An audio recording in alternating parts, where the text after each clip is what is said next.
गतकाली जगतसिंहपुर जिला रघुनाथपुर शिक्षा मंडल अधीन गनाइल सरकारी उच्च विद्यालय परिसर में शनिवार मंडल स्तरीय बाल वैज्ञानिक प्रदर्शनी और राष्ट्रीय आविष्कार अभियान पूर्वाह्न मधुस्मिता पति सभापतित्व में अनुष्ठित हो जाइछि। मिशन शक्तिर जुग्म सचिव शैलेन्द्र कुमार जेना जोगदे कार्यक्रम को उद्घाटन करते। मुख्य अतिथि भाव जगतसिंहपुर डाइटर प्रिंसिपाल रमेश चंद्र मल्लिक जोगदे वैज्ञानिक प्रदर्शनी कुनी पिलामानक मानसिक और भौतिक चेतना को वृद्धि करिथे। मुख्य वक्ता जगतसिंहपुर अतिरिक्त शिक्षा अधिकारी सुशांत कुमार महांती, सम्मानित अतिथि जगतसिंहपुर जिला परिषदर मुख्य निर्वाही अधिकारी रवि नारायण जेठी, सम्मानित अतिथि अमीय भाया, क्षितिश चंद्र पात्र, विजय कुमार त्रिपाठी, अक्षय मिश्र जोगदे मंच परिचालना करथिले यज्ञ बल्क मिश्र। अतिथि परिचय प्रदान करथिले शिक्षक संघ सभापति देवाशीष बेहेरा, रघुनाथपुर सहशिक्षा अधिकारी आशुतोष बानार्जी और गनाइलो प्रधान शिक्षक भरत चंद्र साहू धन्यवाद देथिले।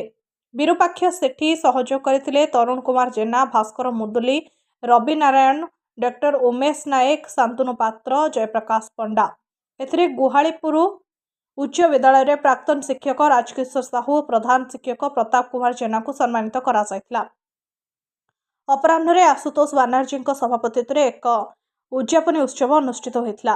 एथिरे मुख्य अतिथि भाव तिर्तोल विधायक प्रोफेसर रमाकांत भोई, सम्मानित अतिथि ब्लॉक अध्यक्षा लक्ष्मी बेहेरा, जिला परिषद सदस्या इतिश्री मल्लिक, रीनाराणी मल्लिक, पूर्वतन ब्लॉक अध्यक्ष रजत कुमार पात्र, छपड़ा सरपंच अमिता खुंटिया, कुआलीपुर सरपंच मनोजिन साहू, तारपुर प्राक्तन समिति सभ्य अंतर्जामी राउत प्रमुख जोगदे।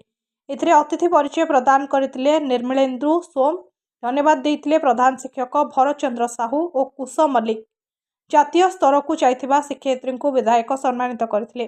मोट 95 स्कूल 123 प्रकल्प मध्य 30 प्रकल्प को मुख्य अतिथि द्वारा सील प्रदान करा जायथिला। Jagatsinghpur Dhananjay Mallick report, SP news live Odia.